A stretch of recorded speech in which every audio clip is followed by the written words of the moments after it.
The California coastline stretched endlessly before her, its dramatic cliffs kissed by the late afternoon sun as Sarah Michelle Henderson guided her silver Honda Accord down the winding coastal highway. At 6 months pregnant, the gentle curves of Highway 1 made her place a protective hand over her growing belly, feeling the familiar flutter of tiny kicks against her palm.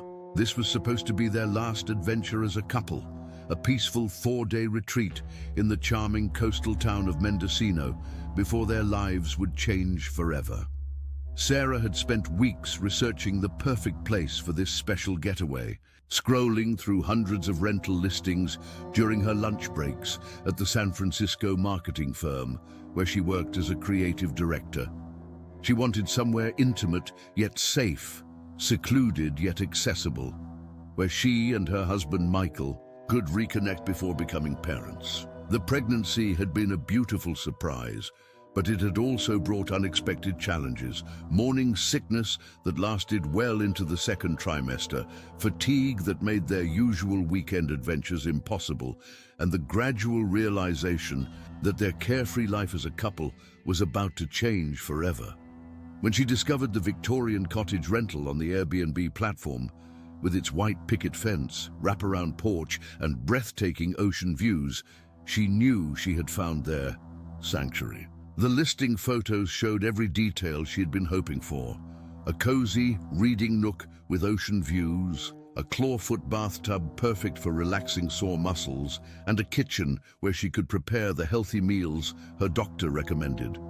The host, Robert Blackwood, had received nothing but glowing reviews from previous guests who praised the property's cleanliness, charm, and peaceful atmosphere. "This place has such good energy," one reviewer had written. "Perfect for couples needing to reconnect." Another had commented, "The cottage feels like a warm hug from the moment you walk in." These were exactly the sentiments Sarah hoped to experience during what might be their last romantic getaway before becoming a family of 3. The Sea Haven Cottage, as it was called, sat perched on a bluff overlooking the Pacific Ocean, surrounded by wild lavender and coastal pines. The listing photos showed a cozy living room with vintage furniture, a kitchen with checkered linoleum floors, and bedrooms decorated with antique quilts and lace curtains. Everything about it whispered comfort and safety, exactly what a pregnant woman needed for her last romantic escape. Michael had been in Mendocino for 3 days already, attending a technology conference in nearby Fort Bragg. As a software engineer for a San Francisco startup developing security applications, the irony of which would later haunt him, he rarely traveled for work. But this conference was too important to miss. The company was on the verge of a breakthrough in cybersecurity technology, and Michael's expertise in encryption was crucial to their presentation to potential investors. They had planned the trip perfectly around both their schedules. Sarah would finish her current project at the marketing firm, where she was leading a campaign for a sustainable baby products company, and drive up on Friday afternoon. They would spend the weekend together exploring the coastal town, visiting local art galleries, and simply enjoying each other's company before the final stretch of pregnancy made travel more difficult. The timing felt providential, a chance to celebrate their growing family while honoring the relationship that had brought them together 5 years earlier. Sarah and Michael had met during their graduate studies at UC Berkeley, where she was pursuing her MBA and he was completing his master's in computer science. Their first date had been a picnic on the Berkeley campus, where they talked for hours about their dreams of traveling together and building a life filled with adventure. Now, pregnant with their first child, Sarah often reflected on how those early dreams had evolved into something even more beautiful than they had imagined. As Sarah drove through the town's main street, she marveled at how unchanged Mendocino seemed from another era. Victorian houses painted in soft pastels lined the streets, their gingerbread trim gleaming in the golden hour light. Tourists wandered between art galleries and boutique shops, many clutching steaming cups of coffee despite the warm September afternoon. The smell of salt air mixed with the aroma of fresh bread from the local bakery created an atmosphere that felt like stepping into a painting. She stopped at Cafe Lighthouse, a small establishment on Main Street with hand-painted signs and window boxes overflowing with geraniums. The cafe's interior was warm and inviting, with mismatched vintage furniture and local artwork covering every available wall space. The young woman behind the counter, who couldn't have been more than 25, smiled warmly as Sarah ordered an iced herbal tea and a slice of banana bread. "First time visiting Mendocino?" the barista asked, her name tag reading Emma. There was something genuine about her smile that immediately put Sarah at ease. "Yes, and it's absolutely beautiful here," Sarah replied, unconsciously rubbing her belly as the baby performed what felt like somersaults. The little one had been particularly active during the drive, as if sensing the excitement of their mini adventure. "This little one has been so active today. I think they're excited about the ocean air." Emma's eyes lit up with genuine warmth, the kind of reaction Sarah had grown to love during her pregnancy. "Oh, how wonderful! When are you due?" "February 14th, Sarah answered with a smile, thinking about how Michael had joked that their child would be destined for romance. A little Valentine's baby. That's so romantic. Well, you picked the perfect place to relax. The sound of the waves here is better than any lullaby. And if you're interested in prenatal yoga, there's a wonderful instructor who does sunrise sessions on the beach. Completely free, just donations if you feel moved to give."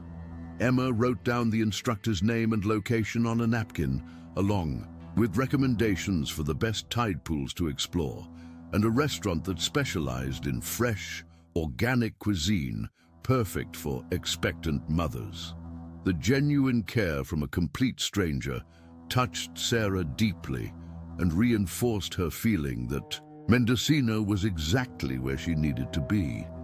As Sarah paid for her order, she felt a deep sense of contentment wash over her. This was exactly what she needed. Friendly faces, peaceful surroundings, and 3 days to simply be present with Michael before their world expanded to include a third heartbeat. The GPS guided her through increasingly narrow streets until she reached Sea Haven Cottage at 47 Bluff Road. The house looked exactly as it had in the photos, perhaps even more charming in person. White shingles gleamed against dark green shutters, and the wraparound porch was adorned with hanging baskets of fuchsias that swayed gently in the ocean breeze. A small picket gate led to a cobblestone path lined with lavender bushes, their purple blooms releasing their calming fragrance into the evening air. Sarah parked in the gravel driveway beside the house, noting how private the location felt despite being only a 10-minute drive from town. The nearest neighbor was barely visible through a grove of cypress trees, and the sound of crashing waves created a natural sound barrier that made the cottage feel like its own private world. The lockbox combination worked exactly as Robert had described in his detailed arrival instructions. The front door opened with a satisfying creak that spoke of the house's age and character. Inside, Sarah was immediately struck by how perfectly the cottage balanced vintage charm with modern comfort. Hardwood floors gleamed under the soft light, filtering through lace curtains, and every surface was spotlessly clean. The kitchen sparkled, with fresh flowers on the windowsill, and the living room invited relaxation with its overstuffed sofa and stone fireplace. But it was the master bedroom that truly took her breath away. Floor-to-ceiling windows faced the ocean, and Sarah could already imagine waking up to the sight of sunrise over the Pacific. The bed was made with crisp white linens and topped with a handmade quilt in shades of blue and cream. On the antique dresser, someone had thoughtfully placed a basket containing local lavender soap, chamomile tea, and a handwritten note welcoming her to Sea Haven Cottage. As Sarah unpacked her suitcase, carefully hanging her clothes in the vintage armoire, she felt the stress of recent months beginning to melt away. The pregnancy had been healthy but exhausting, and Michael's demanding work schedule had left them both feeling disconnected. This weekend would be their chance to rediscover each other before becoming a family of 3. She arranged the baby, items she had brought along on the dresser, a tiny pair of yellow booties, a soft blanket her mother had knitted, and a small silver rattle that had belonged to her grandmother. Looking at these precious objects in the cottage's serene atmosphere, Sarah felt overwhelmed with gratitude for this moment of peace before the beautiful chaos of parenthood began. The sun was beginning to set, painting the sky in brilliant shades of orange and pink. Sarah made herself a cup of the chamomile tea and settled into the window seat in the living room, watching as the last light of day danced across the waves. Michael would arrive tomorrow morning, and they would have 2 full days together in this perfect place. As darkness fell, Sarah prepared for bed, grateful for the cottage's comfortable silence. She had brought her pregnancy journal, a blue leather notebook where she recorded her thoughts, dreams, and letters to their unborn child. Tonight's entry was filled with happiness and anticipation. My dearest little one, today we arrived at the most beautiful place by the sea. Your daddy will be here tomorrow, and we'll spend the weekend dreaming about you and planning our future together. I can feel you moving as I write this, and I imagine you can hear the ocean waves too. Sleep well tonight, sweet baby. Tomorrow will be a wonderful day. Sarah placed the journal on the nightstand beside her phone, which she plugged in to charge overnight. The ocean's rhythm created the perfect lullaby, and despite the excitement of the new location, she felt deeply relaxed. This was exactly what her body and soul needed. As she drifted towards sleep, Sarah noticed something that seemed slightly odd, but not alarming. All the mirrors in the cottage appeared to be turned toward the walls. The ornate mirror above. The dresser faced away from the room, as did the smaller one in the bathroom and the antique standing mirror in the corner. She made a mental note to ask Robert about it in the morning, wondering if perhaps it was some kind of feng shui arrangement or a quirky decorator's choice. The sound of waves crashing against the cliffs below provided a constant, soothing soundtrack. As Sarah finally surrendered to sleep, one hand resting protectively over her growing belly, she had no way of knowing that this would be her last peaceful night, or that within hours, her perfect getaway would become the center of a mystery that would haunt everyone who learned of it. In her dreams that night, Sarah walked along an endless beach where the sand was soft and warm beneath her feet. Michael was beside her, and their child, somehow grown to a toddler with curly hair and bright eyes, ran ahead of them, laughing as waves chased their tiny feet. The dream felt so real, so perfect, that when Sarah stirred briefly around midnight, she smiled in her sleep and pulled the quilt closer around her shoulders. The cottage settled around her with the gentle creaks and sighs of an old house by the sea. Outside, the waves continued their eternal dance with the shore, and the lighthouse beams swept across the water in its steady rhythm. Everything was peaceful. Everything was as it should be, and Sarah slept deeply, surrounded by the protective silence of her temporary sanctuary.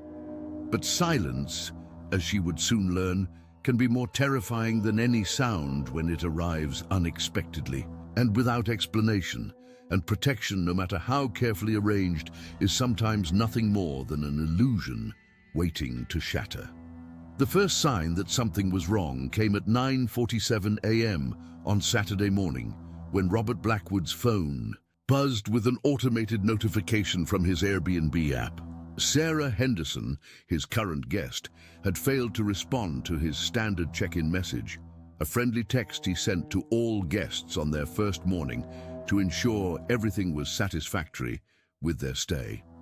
Robert, a 53-year-old, retired high school English teacher who had been hosting guests at Sea Haven Cottage for over 5 years, prided himself on providing exceptional customer service. After 30 years in education, he had discovered that his natural inclination to care for others translated perfectly to hospitality.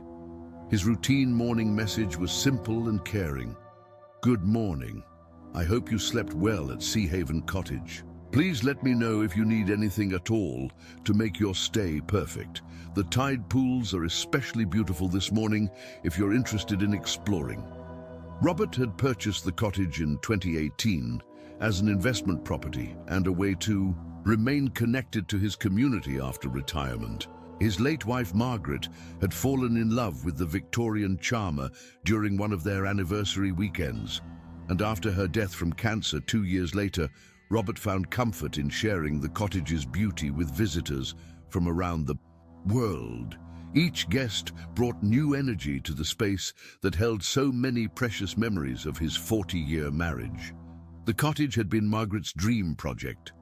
She had spent months researching period-appropriate furnishings, sourcing antique quilts from local artisans, and carefully selecting paint colors that would honor the home's 1890s heritage while providing modern comfort. The results had been stunning, a perfect blend of historical charm and contemporary amenities that made guests feel they were stepping into a living piece of history.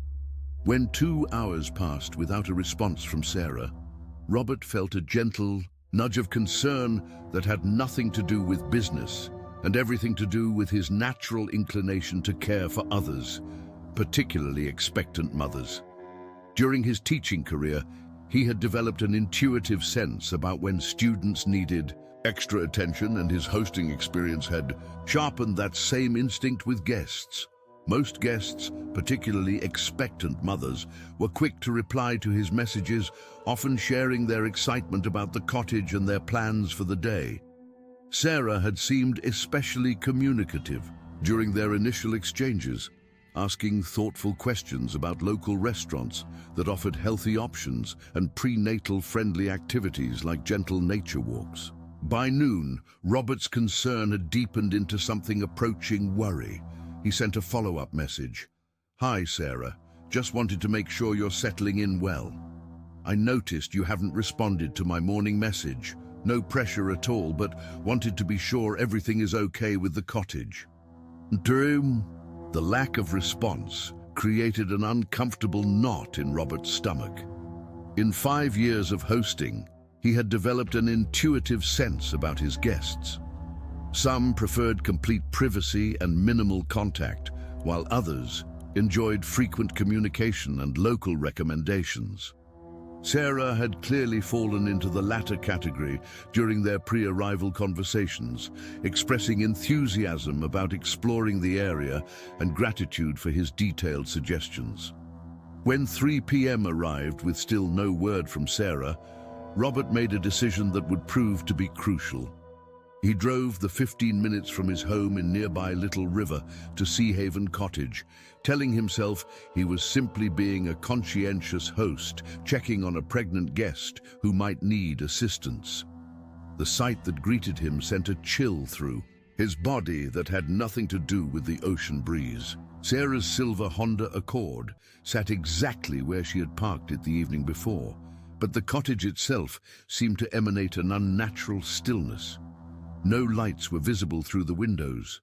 No sounds of movement or music drifted from within. And most unnervingly, the curtains remained drawn, despite the beautiful afternoon sunshine. Robert approached the front door with growing unease, his footsteps unnaturally loud on the cobblestone path.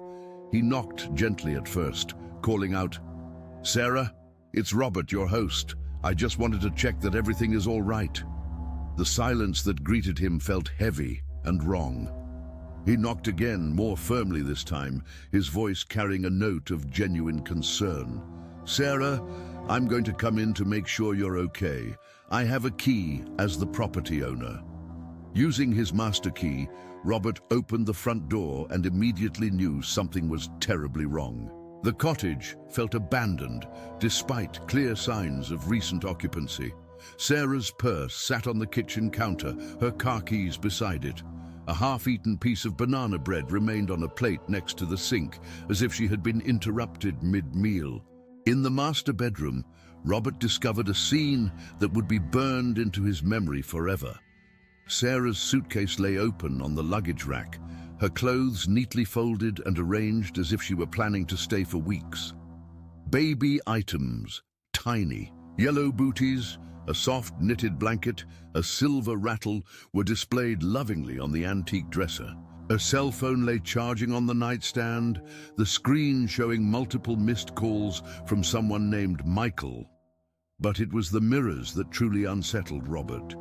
Every reflective surface in the cottage had been turned to face the wall. The ornate mirror above the dresser, the bathroom mirror, even the small decorative mirrors scattered throughout the living areas. Robert distinctly remembered these mirrors being in their normal positions when he had done his pre-arrival inspection just 2 days earlier. His hands shaking, Robert called 911. 911. What's your emergency? My name is Robert Blackwood, and I own a rental property at 47 Bluff Road in Mendocino. I have a guest, a pregnant woman, who appears to have disappeared overnight. Her car is here, her belongings are here, but she's nowhere to be found. The dispatcher's voice remained calm and professional. Sir, how long has the guest been missing? I don't know exactly. She checked in yesterday evening around 5:30 p.m., and I haven't heard from her since last night. That's not normal. She was very communicative before her arrival. We'll send officers to your location immediately. Please don't touch anything else in the house and wait outside for the police to arrive. As Robert stood on the cottage's wraparound porch, waiting for help to arrive, he found himself studying the peaceful scene before him with new eyes. The lavender bushes still swayed gently in the breeze. The ocean continued its eternal conversation with the shore, and tourists walked by on the coastal path, pointing excitedly at whales visible in the distance. How could such a beautiful, serene place harbor such troubling mystery? The first police car arrived within 12 minutes, followed closely by a second vehicle and then an ambulance, called as a precautionary measure given Sarah's pregnancy. Officer Diana Martinez, a 20-year veteran of the Mendocino County Sheriff's Department, took the lead in the initial investigation. At 45, Martinez had seen everything from domestic disputes to tourist accidents along the treacherous coastal highways. But something about this case immediately set her instincts on high alert. Her partner, Officer James Harrison, a newer addition to the force with 8 years of experience in urban policing before moving to the quieter coastal region, began establishing a perimeter around the property while Officer Martinez interviewed Robert.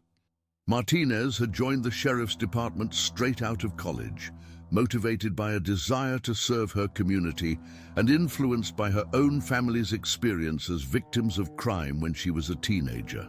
Her methodical approach and natural empathy had made her particularly effective in cases involving missing persons, and she had received specialized training in handling situations involving pregnant women and domestic violence. Tell me about this guest, Officer Martinez said, her notepad ready, pen poised over a fresh page. Her voice carried the professional calm that came from years of experience, but Robert could hear the underlying concern. What do you know about her background, her reasons for choosing this location? Robert realized how little he actually knew about Sarah Henderson beyond the basic information provided through the Airbnb platform. The modern vacation rental system, while efficient, created a strange intimacy between hosts and guests who often never met in person. Her name is Sarah Henderson. She's from San Francisco, and she's about 6 months pregnant. She works in marketing, I believe. Something creative based on the questions she asked about the local art scene. She was supposed to meet her husband here. He's attending some kind of technology conference in Fort Bragg. She seemed very excited about the trip, very friendly in all our messages. She specifically asked about the cottage's safety features and whether the doors had secure locks. This last detail caught Officer Martinez's attention immediately. She was concerned about security? not concerned exactly, but thorough. She asked about lighting around the property, whether there were neighbors nearby, that sort of thing. I thought it was just normal caution for a pregnant woman traveling alone. When did you last see or hear from her? I never actually met her. In person, she checked herself in using the lockbox code. The last communication I had was Thursday evening when she confirmed her arrival time. Officer Martinez made notes while Officer Harrison called for additional units and a crime scene investigation team. Though they had no evidence of foul play, the circumstances were unusual enough to warrant a thorough examination. Sir, you mentioned that mirrors in the house had been turned around. Can you explain what you mean? Robert led Officer Martinez through the cottage, pointing out each turned mirror. These were all in normal positions when I inspected the property on Thursday morning. Someone deliberately turned every single one around. The officers exchanged glances. In their combined 40 years of law enforcement, neither had encountered anything quite like this detail. As they continued their preliminary investigation, Officer Harrison made a discovery that raised the stakes considerably. In the cottage's small study, he found Sarah's pregnancy journal lying open on the writing desk. The final entry, written the night before, ended mid-sentence. I can't shake the feeling that someone is watching me. The cottage is beautiful, but something feels off. I keep hearing small sounds like footsteps on the porch, but when I look out the windows, there's no one there. Maybe it's just pregnancy nerves, but The entry stopped abruptly, the pen lying beside the open journal, as if Sarah had been interrupted while writing. Officer Martinez immediately radioed for additional resources, including search and rescue teams and forensic specialists. What had begun as a welfare check was rapidly evolving into something far more serious. By evening, Sea Haven Cottage was swarming with investigators. Crime scene technicians photographed every inch of the property, dusted for fingerprints, and collected potential evidence. Search teams began combing the surrounding cliffs, beaches, and wooded areas, their flashlights creating moving constellations against the darkening sky.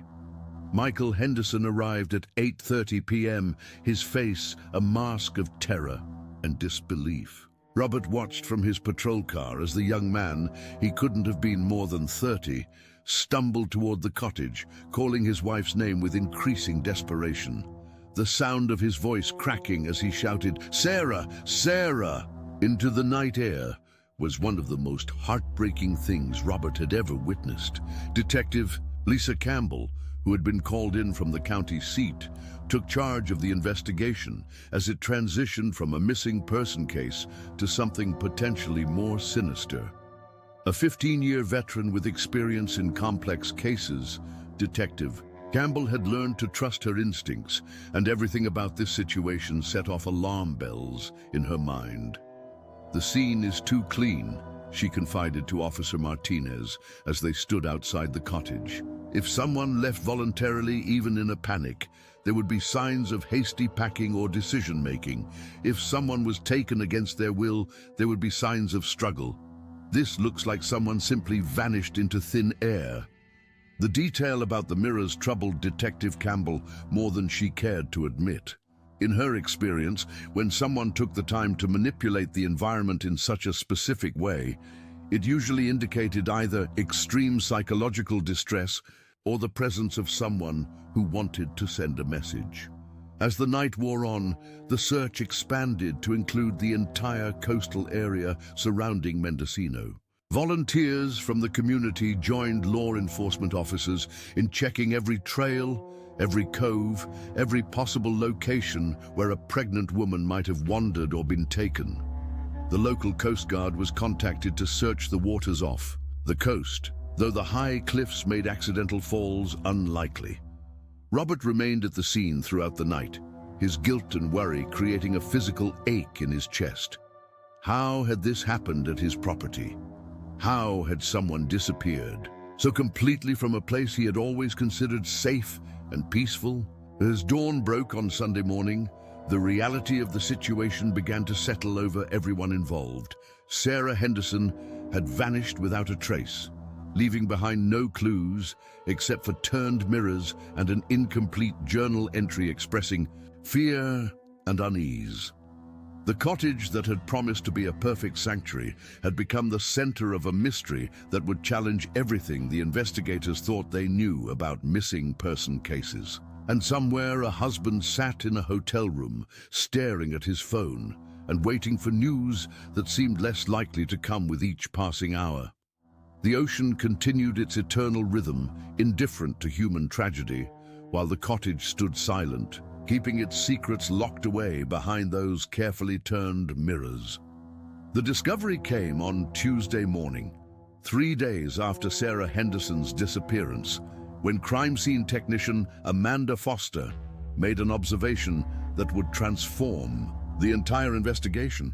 Amanda, a forensic specialist with 12 years of experience and a background in electrical engineering, had been conducting a final sweep of the cottage's master bedroom when she noticed something that everyone else had missed: a tiny pinprick of light coming from behind the ornate mirror above the antique dresser. Amanda had developed her keen eye for detail during her previous career as an electronics technician for a major telecommunications company. When she transitioned to forensics work, she brought with her an understanding of how electronic devices could be concealed and disguised that proved invaluable in an increasingly digital world. Her colleagues often joked that she could spot a hidden camera from across a room, but in this case, it was her methodical approach and refusal to leave any detail unexamined that led to the breakthrough. "Detective Campbell," Amanda called, her voice carefully controlled despite the acceleration of her heartbeat. "You need to see this immediately." Detective Campbell entered the bedroom where Amanda was kneeling beside the overturned mirror, a small flashlight in her hand and a magnifying glass positioned at just the right angle. "When I shine the light at precisely this angle behind this mirror, something metallic reflects back. There's definitely electronic equipment hidden back there, and based on the size and positioning, I suspect we're looking at surveillance equipment." The discovery triggered an immediate and comprehensive re-examination of the entire cottage, led by a specialized team of technicians trained in electronic surveillance detection. What they found over the next several hours painted a picture of systematic professional-level invasion of privacy that shocked even experienced investigators. With meticulous care, they removed the heavy mirror from its wall mounting. What they found behind it sent shockwaves through the investigation team and would haunt everyone involved for years to come. A small, sophisticated camera was mounted flush against the wall, its lens positioned to capture everything that occurred. In the bedroom area, the device was professionally installed, with tiny screws painted to match the wall color and wiring that disappeared into a small hole drilled through the plaster with surgical precision. "This isn't amateur work," Detective Campbell murmured, photographing the camera from every angle with both standard and macro lenses. Someone knew exactly what they were doing. This installation required planning, professional tools, and extensive knowledge of both electronics and construction techniques. The discovery triggered an immediate and thorough re-examination of the entire cottage. Within 2 hours, investigators had found 2 additional cameras, one behind the bathroom mirror and another concealed behind a decorative mirror in the living room. Each device was installed with the same professional precision, and all 3 had wiring that led to a central location beneath the floorboards of the bedroom closet. When they pried up the loose floorboard, they discovered a sophisticated digital storage system that had been completely emptied. The hard drives were missing, leaving only the mounting brackets and disconnected cables as evidence of what had once been there. Whoever did this had advanced knowledge of when the cottage would be occupied, Detective Campbell explained to the assembled task force. They knew exactly when to remove the storage devices, which means they either had access to the rental calendar or they were monitoring the situation in real time. Robert Blackwood, who had been cooperating fully with the investigation, appeared genuinely shocked by the revelation. "I had no idea these cameras existed," he insisted, his face pale with horror. "The cottage underwent a complete renovation 2 years ago. The contractor must have installed them then." This led investigators to focus their attention on Marcus Webb, the contractor who had overseen the cottage's renovation in the summer of 2021. According to Robert's records, Webb's company, Coastal Renovations, had been hired to update the electrical system, install new plumbing, and refresh the interior paint throughout the cottage. Marcus seemed very professional, Robert told Detective Campbell during his extended interview. He came highly recommended by several other property owners in the area. The work was completed on time and within budget. I never had any reason to question his methods or integrity. However, when investigators attempted to contact Marcus Webb, they discovered he had left Mendocino County just 3 months after completing work on Sea Haven Cottage. His business license had expired, his phone number was disconnected, and neighbors at his former address reported that he had moved away suddenly without leaving a forwarding address. The investigation into Webb's background revealed troubling patterns that sent investigators down an increasingly dark path. Webb had worked on renovation projects for several vacation rental properties throughout Northern California, always specializing in electrical and structural work that would provide perfect cover for installing surveillance equipment. Detective Campbell's team discovered that Webb had been the subject of a previous investigation in Humboldt County, where a bed and breakfast owner had complained about feeling watched during her stays at her own property. The investigation had been dropped when the owner couldn't provide concrete evidence, but the complaints included descriptions eerily similar to what other guests had experienced at properties where Webb had worked. "We're looking at a possible pattern of voyeuristic behavior across multiple properties," Detective Campbell briefed her team. "Webb appears to have been using renovation work as a cover to install surveillance equipment in rental properties." The revelation about the cameras cast Sarah Henderson's disappearance in an entirely new light.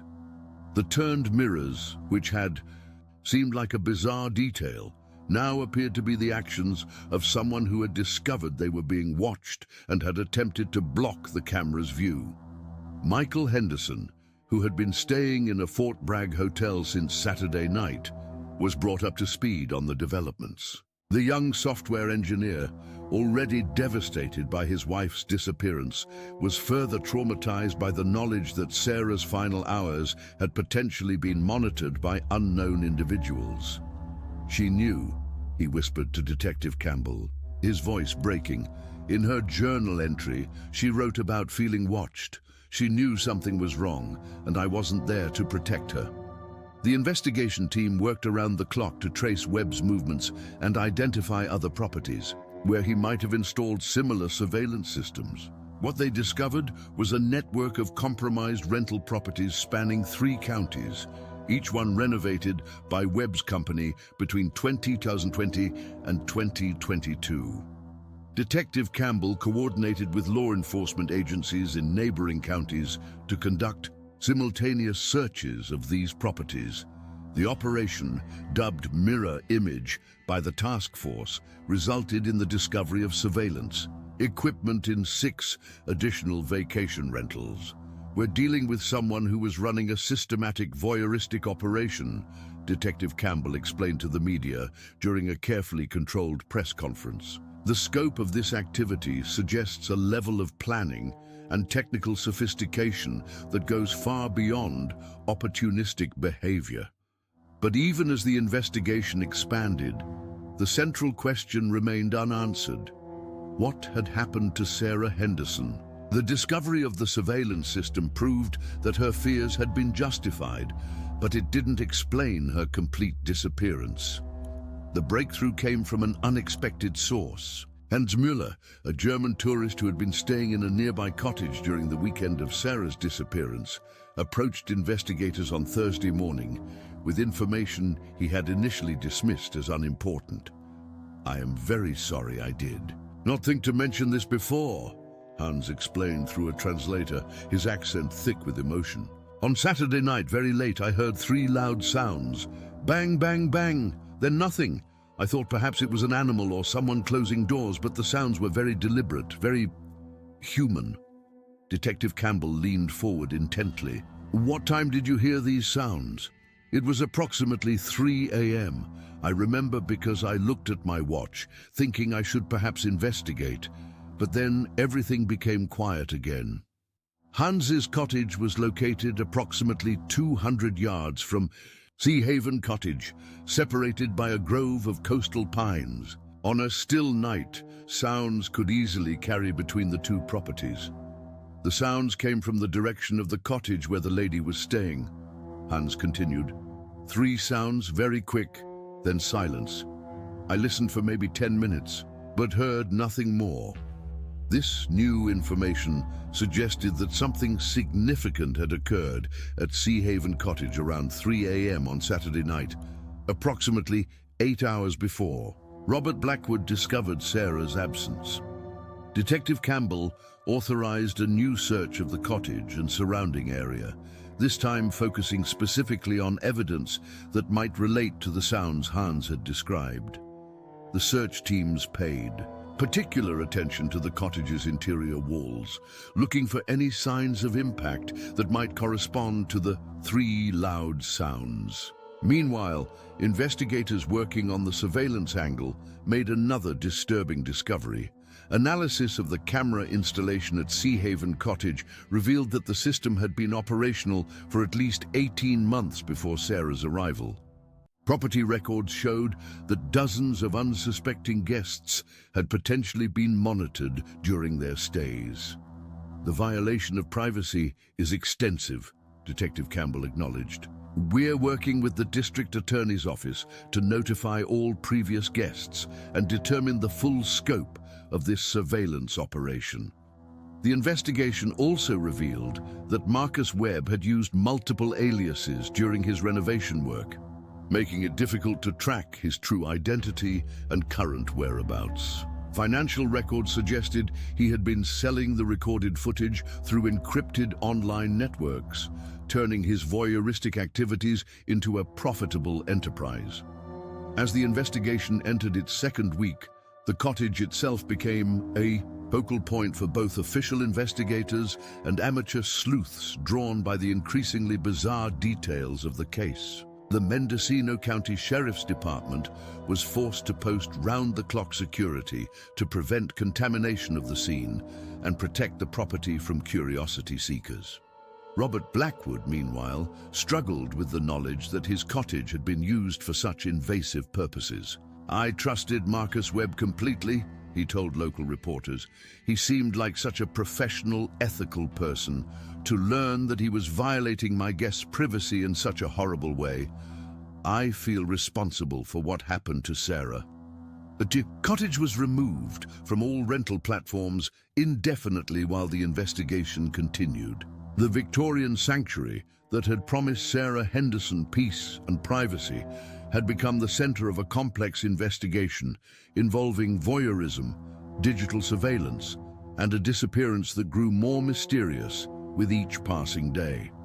As investigators continued their work, one detail continued to haunt everyone involved in the case: the 3 deliberate sounds that Hans Müller had heard in the early hours of Saturday morning. What had caused those sounds?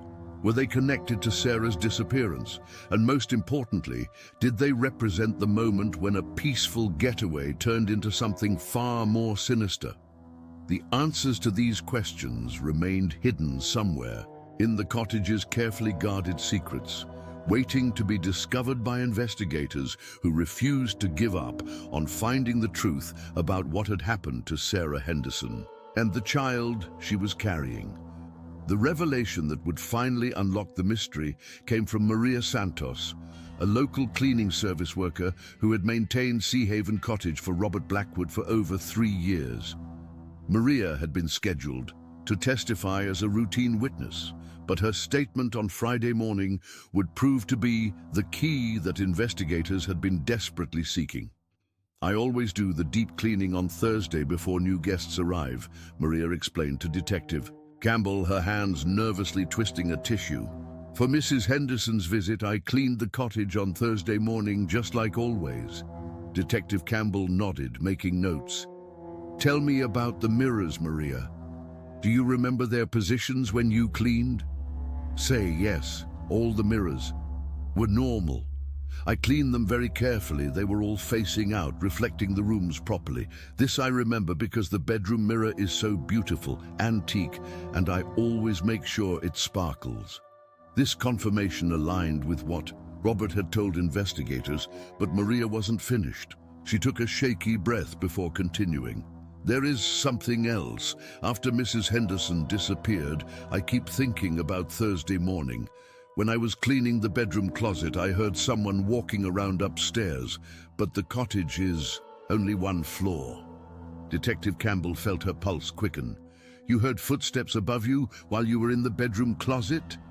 Sigh, like someone pacing back and forth. "I called out, thinking maybe Mr. Robert came to check something, but no one answered. I went outside to look for his car, but the driveway was empty."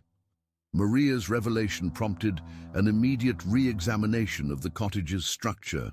Architectural plans revealed what investigators had missed during their initial searches. There was indeed a small crawl space above the bedroom ceiling, accessible through a concealed panel in the hallway closet. When investigators finally located and opened the hidden access panel, they discovered a horrifying secret that had been hiding in plain sight for nearly 2 weeks. The crawl space had been converted into a primitive hiding place, complete with sleeping bag, water bottles, and a small portable toilet. Most disturbing of all were the dozens of printed photographs scattered across the floor, surveillance images of previous cottage guests captured by the hidden cameras. "Someone was living in this space," Detective Campbell announced to her. "Team," her voice tight with controlled anger. "They were watching guests through the cameras and hiding directly above them." The photographs provided crucial evidence about the surveillance operation's scope and duration. Images showed unsuspecting couples, families, and solo travelers in intimate moments they believed were private. The violation was extensive and sickening in its thoroughness. But it was what they found in the corner of the crawl space that finally provided answers about Sarah Henderson's disappearance. Hidden beneath the sleeping bag was a small digital device containing video footage from the night Sarah disappeared. The timestamp showed recordings from multiple cameras throughout the cottage, and the content was more disturbing than anyone had imagined. The footage revealed that someone had indeed been hiding in the crawl space during Sarah's stay.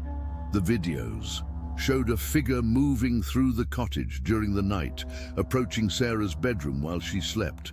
Most chillingly, they captured the moment when Sarah woke up and discovered she was being watched. "She fought," Detective Campbell said, quietly as she reviewed the footage with the district attorney. "When she realized someone was in the cottage, she tried to defend herself." The 3 loud sounds that Hans Müller had heard were now explained. They were the sound of Sarah trying to break down the bedroom door after her attacker had trapped her inside. The footage showed her desperate attempts to escape, her protective instincts focused entirely on protecting her unborn child. The video evidence led investigators to a devastating conclusion about what had happened next. Though the details were too sensitive to release to the public, what they could confirm was that Sarah Henderson had died defending herself and her child from an intruder who had been watching and stalking cottage guests for months. The investigation's focus immediately shifted to locating Marcus Webb, who was now wanted for murder in addition to the surveillance charges. Federal authorities joined the manhunt when evidence suggested Webb had fled across state lines. The breakthrough in the case came when investigators analyzing the digital evidence found metadata that revealed Webb's location. He had been hiding in a remote cabin in Oregon, still monitoring several of his surveillance installations through encrypted internet connections. Webb was arrested on a Tuesday morning, exactly 3 weeks after Sarah Henderson's disappearance, in a coordinated operation that involved multiple law enforcement agencies. The arrest was coordinated by FBI agents and Oregon State Police, who found him living in a remote cabin near Crater Lake, still monitoring several of his surveillance installations through encrypted internet connections. The cabin was equipped with sophisticated computer equipment and thousands of hours of recorded footage from his various victims. The arrest scene was surreal in its contrast to the beautiful natural setting. Webb's hideout was a rustic cabin, surrounded by towering pine trees and pristine wilderness. But inside, banks of monitors and recording equipment created a high-tech surveillance center that seemed like something from a dystopian nightmare. Federal agents found evidence of Webb's entire operation, detailed maps of target properties, technical specifications for camera installations, encrypted hard drives containing years of recorded footage, and financial records showing substantial profits from his illegal activities. During his interrogation, which lasted over 12 hours across 2 days, Webb finally provided the closure that Michael Henderson and Sarah's family desperately needed. Initially defiant and claiming his activities were harmless voyeurism, Webb's composure cracked when confronted with evidence of Sarah's murder. The weight of what he had done, taking the life of a pregnant woman and her unborn child, seemed to finally penetrate his psychological defenses. Webb led investigators to a remote location in the Mendocino National Forest, a peaceful grove of ancient redwood trees about 40 miles inland from the cottage. The location was accessible only by hiking trail, hidden from roads and popular camping areas. Sarah's body had been carefully buried beneath a canopy of ferns and wildflowers in a spot so beautiful and serene that it seemed to honor her memory, even in death. The discovery brought an end to 3 weeks of agonizing uncertainty for Sarah's loved ones, but it also revealed the full scope of Webb's crimes against dozens of unsuspecting victims. The forensics team's work at the burial site was conducted with exceptional care and respect, understanding that this moment represented not just the conclusion of an investigation, but the final chapter in a young family's tragic story. Michael Henderson, who had remained in Mendocino throughout the investigation, living in a small hotel room and visiting the police station daily for updates, was present when investigators confirmed Sarah's identity.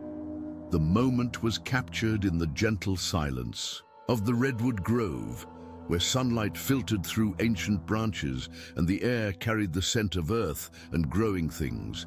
Even in such tragic circumstances, there was a sense of peace in finally knowing the truth. She would have loved this place, Michael whispered to Detective Campbell as they stood among the towering trees. Sarah always said that if something happened to her, she wanted to be somewhere beautiful, somewhere that would help people remember the joy she brought to the world rather than focusing on how she left it. Investigators ultimately identified over 60 properties where Webb had installed surveillance equipment, violating the privacy of hundreds of unsuspecting guests over a 3-year period. The investigation expanded to include victims across 5 states, as Webb's operation had grown increasingly sophisticated and geographically diverse over time. Sarah Henderson was a brave woman who fought to protect herself and her child, Detective Campbell stated during the final press conference. Her courage in those final moments led to evidence that will ensure her attacker faces justice and that his other victims receive closure. Michael Henderson, who had remained in Mendocino throughout the investigation, finally returned to San Francisco to begin the impossible process of grieving his wife and unborn child. The cottage, where Sarah had planned to spend a peaceful weekend, had become a crime scene, but it had also provided the evidence needed to bring her killer to justice. Marcus Webb ultimately pleaded guilty to murder and multiple federal charges related to his surveillance operation. He was sentenced to life in prison without the possibility of parole, ensuring he would never again have the opportunity to violate someone's privacy or safety. The cottage at 47 Bluff Road remained empty for 8 months after the investigation concluded, its windows boarded and a chain-link fence erected around the perimeter to prevent curiosity seekers from disturbing the scene. Robert Blackwood, devastated by the knowledge of what had occurred at his property and facing mounting legal costs from victim lawsuits, eventually sold the cottage to a local family who had lived in Mendocino for 3 generations. The new owners, David and Elizabeth Morrison, were a retired couple with grown children and grandchildren who visited frequently. They understood the property's tragic history, but believed that love and laughter could gradually heal the trauma that had occurred there. The renovation they undertook was complete and therapeutic. Every inch of the cottage was rebuilt from the foundation up, creating an entirely new space while honoring the Victorian architecture that made it special. Elizabeth Morrison, a former grief counselor, approached the renovation with intentional healing in mind. "We wanted to create a space where families could make beautiful memories," she explained to local reporters. Sarah Henderson came here looking for peace and happiness with her husband. "We want to honor that intention by making sure this house is filled with the love and joy she was seeking." But for those who had been touched by Sarah Henderson's story, the cottage would always be remembered as the place where a young mother's courage helped expose a predator and bring justice to dozens of victims. The case had ripple effects throughout the vacation rental industry, leading to mandatory background checks for service providers, enhanced security protocols, and new legislation protecting guest privacy. Maria Santos, the cleaning woman whose testimony had been crucial to solving the case, was offered counseling and support services by the county. She continued working for Robert until he sold the property, and later joined the Morrison family's household staff. The trauma of learning about the surveillance and violence that had occurred while she was innocently cleaning affected her deeply, but she took pride in knowing her observations had been vital to bringing Sarah's killer to justice. "That poor lady. She was so brave," Maria would tell people in the months following the resolution. "She made sure the bad man couldn't hurt anyone else. Her baby, they both were heroes. Every time I clean a house now, I say a little prayer for her and check every corner to make sure families are safe." The investigation into Webb's surveillance network continued for 18 months as investigators worked to identify and notify all of his victims. Support groups were established for those who had been unknowingly recorded, and victim advocacy organizations provided counseling and legal assistance. The psychological impact of learning that private, intimate moments had been secretly recorded and sold was profound for many victims, leading to ongoing therapy and, in some cases, relocation to entirely new communities. New legislation was introduced at both state and federal levels to strengthen privacy protections for vacation rental guests and establish criminal penalties for property owners who failed to disclose surveillance equipment. The Sarah Henderson Protection Act, passed in California within a year of her death, required annual inspections of rental properties and created a database of service providers with access to guest accommodations. Detective Campbell, who had led the investigation with unwavering determination, received commendations from both state and federal law enforcement agencies for her work on the case. She was promoted to sergeant and later became a specialist in technology-related crimes, traveling throughout the region to train other officers in surveillance detection and victim advocacy. but she always said the real hero was Sarah Henderson herself. She could have simply tried to hide or escape, Detective Campbell reflected. Instead, she fought back in a way that ensured we would find the evidence needed to catch her killer. Her bravery saved other lives. The case became a landmark investigation in privacy rights and vacation rental safety, leading to new screening requirements for contractors and enhanced security protocols for property owners. Sarah's story was featured in documentaries and true crime podcasts, but always with respect for her memory and her family's wishes. Michael Henderson eventually became an advocate for vacation rental safety, working with law enforcement and industry groups to develop better screening processes for service providers who have access to rental properties. He established a foundation in Sarah's memory that provides safety resources for travelers and supports families of crime victims.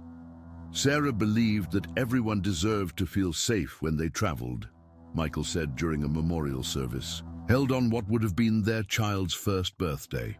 By sharing her story, we can help protect other families and honor her memory.